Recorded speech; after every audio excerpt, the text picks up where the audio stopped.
You see what I'm saying? Some stuff is just unforgivable. You know what I mean? And some stuff, I just can't have you in my space. And I'm going to drag you every time I get a chance to if you come over here, keep playing. You know what I mean? And that was exactly what she was doing. And said, that's part of this activism. You got people that try to do the clout chasing. You have people that are try to, lure you in. But see, I'm the kind of person, I start the chaos. You know what I mean? So you can't lure me into nothing. I gaslight you before you gaslight me.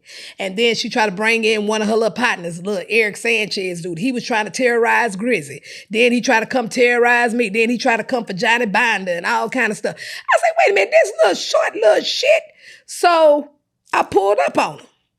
I pulled up on him at matter of fact, at a Harris County court hearing because he did something where he was charged or whatever, but he ended up getting dismissed for it. And I told him straight up, you going to jail, bitch.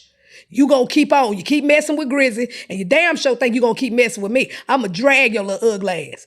And so, that's, with me growing up, that's how we used to do as well. So that's why a lot of this stuff kind of played a part with my activism, because I was that kid that'll sit on the back of the bus, be talking shit to you, coming from City Gas, going way over here to Tipwell. And so this guy was not ready for that type of activism because some of these activists have decorum, right? I'm not gonna have no decorum when you're coming over here messing with me. I'm gonna put my foot in your ass is what I'm gonna do. Okay? And I walked that boy down at the court. And I walked him down because I'm going to tell you what else he did. He tried to come to the cigar lounge, lying and stirring up shit. Talking about, she's harassing me. Man, hold on, bro. You just put a picture on my house, a picture of my house on social media. And then you coming over here to my cigar lounge where I smoke to try to start some shit. Baby, I went over there to Pasadena and walked that boy down. He was scared. Nah, don't get scared, partner. You messing with a real G, honey. Okay? Don't let this PhD fool you because, baby, I would drag shit at you. Okay? And be waiting on your mama and everybody else that live in your house. I even did a protest in front of his house. And anytime I do a protest, I'm looking for something that's not right. He had some old sick-looking dogs running around. I'm like, what kind of shit did you? Your house smell like cat pee? Like, what is going on? Let me call the SPCA over here, too. See, I'm going to bring that heat every which way I can. And then just like the Jennifer girl, how you over here talking shit about somebody? Baby, you need to get your roof fixed. Why your roof look like that? Oh, you got any insurance? Like, what you got going on, sis? And you over here want to try to come for me. And then I even got so intense because when you come with that racist stuff, see, I'm going to let everybody in your neighborhood know you're racist. We put door hangers on everybody's door with their pictures on it.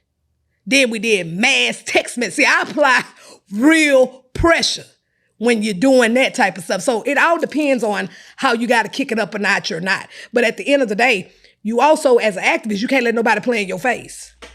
When you do use those type of antics, pulling up at people's homes, you pulling out a pair of drawers, or pulling the belt out, or even using vulgarity, from time to time. Mm-hmm.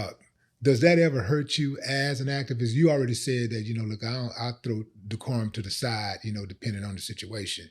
Does that ever hurt you overall? Because you go into some big rooms, daily, you go into big rooms. Of course. You're going up against some big heavyweights. Yeah. Do people ever take those antics and try to discredit you? No. Basically, this is my answer for that, is that I respond according to how you respond. You know what I mean? Now, if you're being respectful, then we can have a respectful dialogue. You know what I mean? We can agree to disagree. But then you come here with that bullshit, then I'm going to let you know you with that bullshit. So you have to be able to know how to interchange in different situations. And so, like, with messing with my people with those apartments, right? So one thing is this. I'm not coming there with no damn decorum because you have these people with mold, rats, infestation, and they have children, and they paying rent, or they own housing, or something like that. And you supposed to be the one to make sure they work orders on time. You supposed to be the one to make sure that they don't have infestation and all this here kind of stuff. And for me to see that, like, these people living in a third world country, hell no, I ain't finna be nice about that. So what you're saying is that in that regard, those type of people with that type of energy, they don't deserve respect. They don't deserve. Absolutely not. Absolutely not. The only time that I'm with you on that one. yeah, because the only time that I do some decorum is, let's say, like if I'm on the Senate floor, you know, and I'll turn around and say something slick though, but I still keep the decorum, right? I may keep decorum depending on, like, if I'm in the courthouse or something like that. Like, I stir that shit up when I get in that hallway. But inside that courtroom, I'm not going to give you the opportunity to put me in contempt.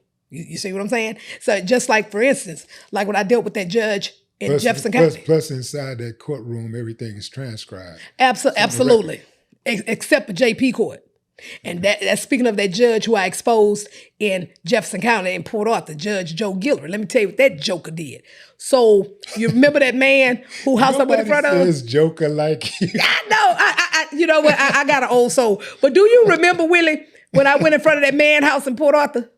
Did you remember when I went in front of that man house with that bullhorn? And he did them false allegations on me, talking about I brought a whole gang of people and I threatened his life and all this shit. So he couldn't get the DA them to pick the shit up. So he turned around and went to the JP office trying to get me for like some traffic ticket shit, basically. You know what I'm saying? With the bullhorn and all that. So, okay, cool. So citation. Yeah, pretty much. And so what happened was that me and Cornell filed a lawsuit for defamation on him and several others. So he tried to pull a Hail Mary and try to go to the judge across the street because that judge dismissed everything with prejudice. But this sucker here, and I'm going to say this again, look like us, went over there and opened the case back up. What does dismiss with prejudice mean? You can't touch it anymore, okay? So he went and tried to summons me to come to Port Arthur. So I come down there to Port Arthur. Then he pulling up the video. Black judge summons. Black judge, yeah. He summons me. And then when I create chaos, now you want to be the victim. Man, I really was gonna say something else. But anyway, so what happened? Well, let's just for the record, let's be clear. He created the chaos and now he want to play the victim.